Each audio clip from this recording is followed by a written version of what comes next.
আর একটা নতুন ব্লগ নিয়ে চলে এলাম।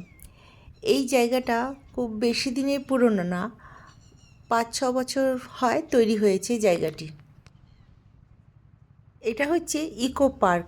ইকো পার্ক বলতে আমাদের কলকাতার না, বকখালিতে যারা ঘুরতে এসেছো তারা সাইট সিনের মধ্যে পেয়ে যাবে ইকো পার্ক। তবে এখানে কিন্তু থাকার ব্যবস্থাও আছে। চাও তবে টেন্টে থাকতে হবে। এসি নন এসি দুই ধরনেরই আছে। বেশ ভালোই লাগবে, অনেকটা জায়গা নিয়ে এই ইকো পার্কটা। দোলনার ব্যবস্থাও আছে, সামনে সমুদ্রও আছে, খুব ভালো লাগবে। পার পার্সন নিচ্ছে 1500 টাকা করে। ব্রেকফাস্ট, লাঞ্চ, ডিনার এবং পরের দিনের ব্রেকফাস্টটাও অ্যাড থাকবে। ও এসি 1500, নন এসিতে এখন কেউ থাকতেও পারবে না। যাই হোক,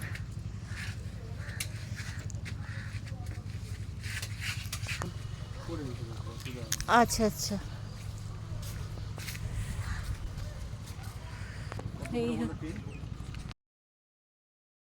এই ইকো পার্কে যে থাকতেই হবে সেটাও না, তোমরা এমনিও এখানে 20 টাকা এন্ট্রি করে তোমরা সারাদিনের জন্য থাকতে পারো। বেশ শান্ত নিরিবিলি জায়গা, অনেকটা সময় কাটাতে পারবে।